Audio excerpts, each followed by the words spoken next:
Technique ক্লাসে তোমাদের সকলকে স্বাগত। আজকের আমাদের আলোচ্য বিষয় 2025 সালের দশম শ্রেণীর দ্বিতীয় পর্যায়ক্রমিক মূল্যায়নের বাংলার সেট 2 এর প্রশ্ন এবং তার উত্তর।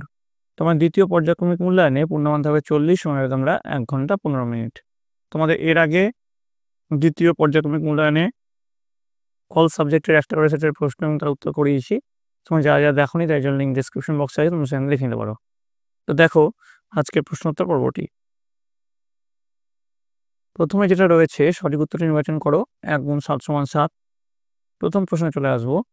অম্বুরাশি সুতা শব্দের অর্থ হলো সমুদ্রকন্যা, অগ্নিকন্যা, পবনকন্যা, রাজকন্যা। উত্তর হচ্ছে সমুদ্রকন্যা।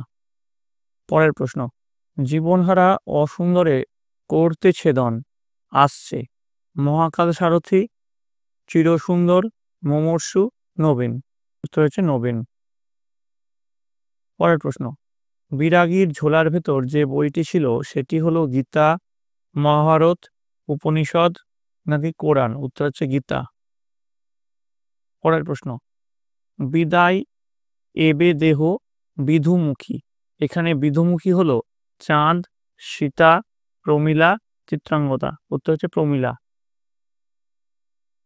পরের প্রশ্ন। বড় সাহেব অপূর্বকে পাঠিয়েছিলেন কোথায়? ভামতে, রেঙ্গুনে, ম্যান্ডালে নাকি উত্তর ব্রহ্মদেশে। উত্তর হচ্ছে ভামতে। পরের প্রশ্ন। দ্বীপের সদৃশ্য উপদ্বীপ কোন সমাসের দৃষ্টান্ত? বহুব্রীহি, কর্মধারয়, অব্যয়ীভাব নাকি দ্বিগু। উত্তর হচ্ছে অব্যয়ীভাব। পরের প্রশ্ন। কর্ম তৎপুরুষ সমাসের কোন বিভক্তি লুপ্ত হয়? দ্বারা অনুসর্গ, তে বিভক্তি, কে বিভক্তি নাকি র বিভক্তি। উত্তর হচ্ছে কে বিভক্তি। পরের প্রশ্ন। কম বেশি 20টি শব্দে প্রশ্নের উত্তর দাও। 1 × 8 = 8। প্রথম প্রশ্ন।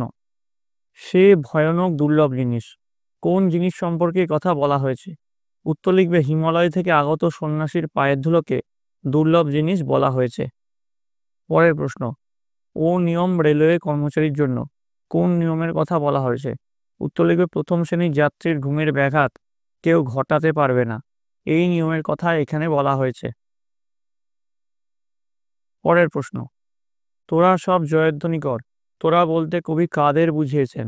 উত্তর লিখবে কবি কাজী নজরুল ইসলাম তার প্রলয়োল্লাস কবিতায় ব্রিটিশ শাসনের নাগপাশের জর্জরিত মুক্তিকামী ভারতবাসী তথা তরুণদের তোরা শব্দ দ্বারা বুঝিয়েছেন। পরের প্রশ্ন। জিজ্ঞাসিলা মহাবাহু বিস্ময় মানিয়া, মহাবাহুকে?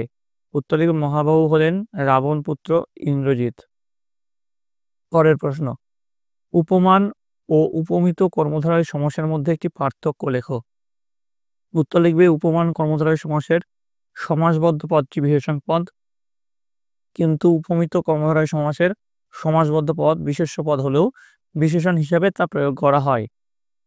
পরের প্রশ্ন। কোন সমাসের ব্যাসবাক্য হয় না? উত্তর লিখবে নিত্য সমাসের ব্যাসবাক্য হয় না। নেক্সট। অলোপ সমাস কাকে বলে? উত্তর লিখবে যে সমাসের সমস্ত পদে সমস্যমান পদের বিভক্তি লুপ্ত হয় না তাকে বলে অলোপ সমাস। পরের প্রশ্ন। জগৎ জুড়ে প্রলয় এবার ঘনিয়ে আসে কেন?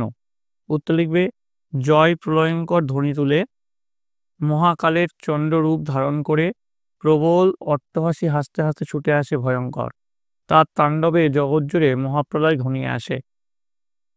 নেক্সট দেখো কি আছে।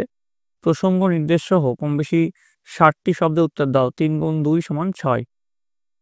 প্রথম যে প্রশ্ন আছে, তার লাঞ্ছনা এই কালো চামড়ার নিচে কম জ্বলে না, তল ওয়ার কর। বক্তাকে লাঞ্ছনের বিবরণ দাও। 1+2 আছে। অথবা দিয়ে আছে তাতে যে আমার ঢং নষ্ট হয়ে যায়, বক্তাকে তার ঢং কিসে নষ্ট হয়ে যায়। 3.2 কি আছে? তোরা সব জয়ধ্বনি কর, কবির এমন নির্দেশের কারণ কি? এখানে 2 আছে। অথবা এ কাল সমরে নাহি চাহে প্রাণ মম পাঠাইতে তোমা বারংবার, বক্তার এমন উক্তির কারণ কি? এবার দেখো পরের যে প্রশ্ন, 4 দাগের প্রশ্ন, কম বেশি 150টি শব্দে যে কোনো একটি প্রশ্ন উত্তর দাও। 5 × 1 = 5। সসৈন্যে সাজেন আজি যুজিতে আপনি, কে সাজেন তার শয্যার বিবরণ দাও। 1+5 আছে। 4.2 পথের দাবি রচনাংশে অপূর্ব চরিত্রটি আলোচনা করো। পরের প্রশ্ন, কম বেশি ১২৫টি শব্দে যে কোনো একটি প্রশ্ন উত্তর দাও। ৪ × ১ = ৪। পলাশী, রাক্ষসী, পলাশী কার উক্তি? পলাশীকে রাক্ষসী বলা হয়েছে কেন? ১+৩ আছে। ৫.২ ওই ঘসেটি বেগম মানবী না দানবী? বক্তা কে? কেন এমন বক্তব্য? ১+৩ আছে এখানে। পরের প্রশ্ন, কম বেশি ১৫টি শব্দে যে কোনো একটি প্রশ্ন উত্তর দাও। ৫ × ১ = ৫। কম্পিটিশনে পড়লে মেয়েটা তো আমার পা ধোয়া জল খাবে। বক্তা কে? মেয়েটিকে বক্তার চরিত্রের কোন দিক এখানে প্রকাশ পেয়েছে? ১+১+৩ আছে। ৬.২ যন্ত্রণাকে হারালে সময়কেও হারাতে পারবি। বক্তা কে? পরিপ্রেক্ষিত উল্লেখ করে এই বক্তব্যের তাৎপর্য বুঝিয়ে দাও। ১+৪ আছে। কম বেশি ১৫টি শব্দে যে কোনো একটি প্রশ্ন উত্তর দাও। ৫ × ১ = ৫। ৭.১ তোমার এলাকার একটি পানীয় জল প্রকল্পের উদ্বোধন সম্পর্কে প্রতিবেদন রচনা করো। আর ৭.২ তোমার বিদ্যালয়ে অনুষ্ঠিত একটি স্বাস্থ্য সচেতনতা শিবির সম্পর্কে একটি প্রতিবেদন রচনা করো। ঠিক আছে, তো এই ছিল তোমাদের দশম শ্রেণীর দ্বিতীয় পর্যায়ক্রমিক মূল্যায়নের বাংলার সাজেশন প্রশ্ন এবং তার উত্তর। তোমাদের যদি এই ভিডিওটা ভালো লেগে থাকে অবশ্যই একটু লাইক করবে, বন্ধুদের কাছে অনেক অনেক শেয়ার করবে। আর এই প্রশ্নই যে হুবহু তোমাদের পরীক্ষা আসবে কোনো মানে নেই, এরকম টাইপের প্রশ্ন আসবে। তোমাদের জন্য আমি আরও 7 থেকে 8টি সাজেশন সেট নিয়ে আসবো। সেগুলো দেখার জন্য তোমাদের সকলকে এই চ্যানেলের সঙ্গে থাকতে হবে। তো তোমরা আগে বইটা খুঁটিয়ে পড়ো, তারপরেই কিন্তু এই প্রশ্নের উত্তরগুলো করতে যেও। তোমরা সকলে মন দিয়ে পড়াশোনা করো। তোমরা সকলে ভালো থাকো।